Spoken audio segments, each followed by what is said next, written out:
Hi, Chris Paff again with Chris Paff Tech Media LLC, and I'm here with Knut Arne Futsæter, who is the research director for Kantar Media here in Oslo.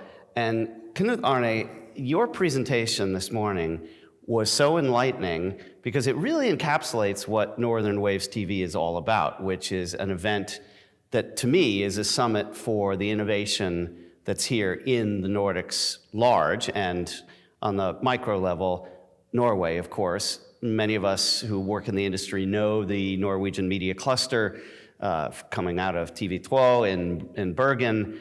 But what you're showing is the strength of the service providers here, making it difficult for those big names from Hollywood, including the likes of Netflix and even Max, and talk about that from both the general level, but also some of the research that you presented, because it's really just fascinating. Yeah, I think the Norwegian TV companies started earlier to develop very good broadcast-on-demand services. They have a unique content, and they have sports, and then they have a linguistic advantage as well. So that's the advantage. And Norway and the Nordic region is a very mature digital area.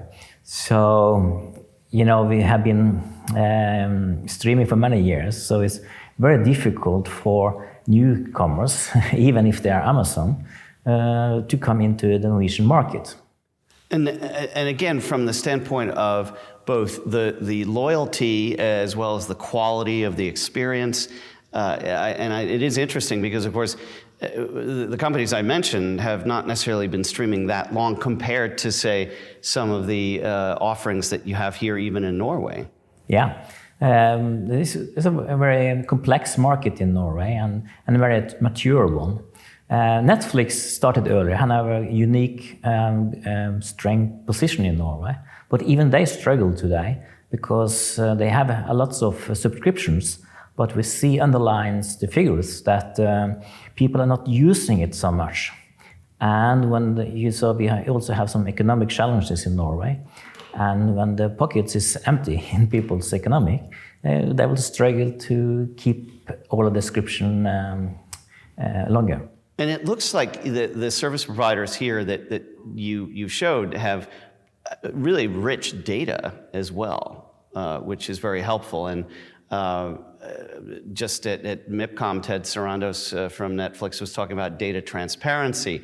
Well, it looks like there's quite a lot of data transparency from the Norwegian VOD providers. Yeah, because the Norwegian TV companies started earlier to develop a TV measurement that also include BVOD. So they have a detailed data on which BVOD service you're using, and even which programs you're downloading, when you're viewing it, and who is viewing the different programs. Netflix can say that they have some data, but they only have the data for their own viewers. They don't know which services those are using, NRK or HBO Max are using. So they only have one sort of figures, and they don't have any personal data. They only have the person who log into Netflix. They don't know when I'm watching Netflix if my wife is there or if my children is there.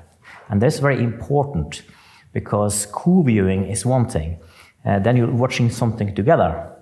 If I'm watching something together with my wife, we have to be interested in both. If I'm watching it alone, I watch football.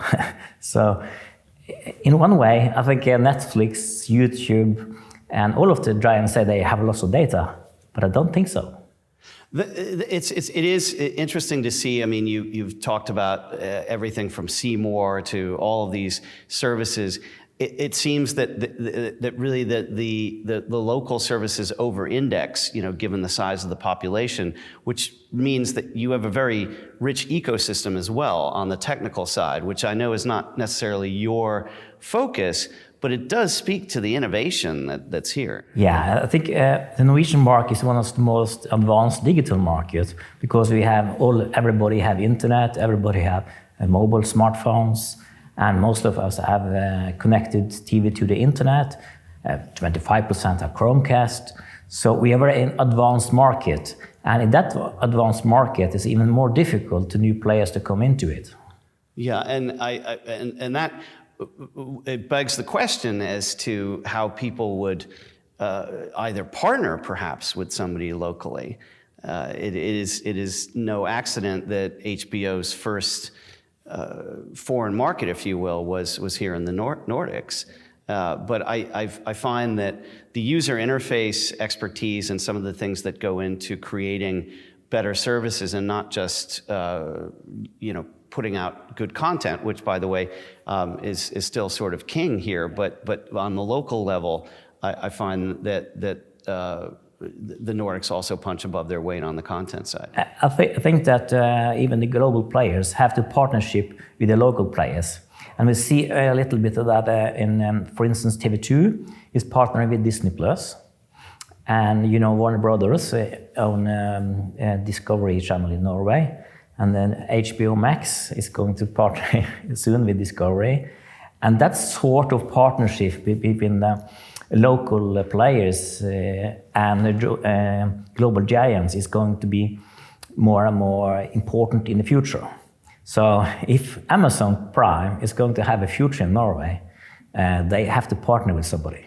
Well, yeah, and looking at your data, of course, you obviously are showing younger audiences who will, of course, mature, are not are going to necessarily move away from what they have, which is pretty robust to begin with. Yeah, it is, but it could be a price issue, because when people are struggling, with those with lower income, and will have to look at the pockets. Which service do I want this month, next month, and so on. So it could be more churn rate between the subscribers, and that is going to be interesting to look at now. When then people are not using Netflix so much, they will try to test another service next month. Perhaps they come back, perhaps not. That has been a problem for all the SVODs, to be sure, which is why they've added AVOD tiers, and now, of course, fast channels are making their way from the premium side as well. I mean, in some cases, people are using them to upsell to premium, but I think this is an incredibly disruptive moment, and I can't wait to see what you would show, for example, next year at this time, because we are literally going through quite the upheaval, not just in the US, but here in Europe as well on that side. Yeah, I think that in many ways, even the US people have to look at Norway because we are so innovative. We have the large digital equipment. We are in the front row of using lots of media. But I think it's also the challenges of local market with people that don't have the same tastes like the Americans. And we also have the linguistic issue. So even if you are good in English in Norway and we look at English series without dubbing or something, we also like to see Swedish and Danish series because we can understand exactly what they're saying. Exactly, yeah. It's and now just a question about your history with this event. Were you here last year? No, I wasn't there. Okay. Well, it's great to have you here because I feel that you are really bringing some solid numbers and insights into, quite frankly, why this event exists, and it is singular. So thank you very much, Knut, Arne, Futsæter. Thank you.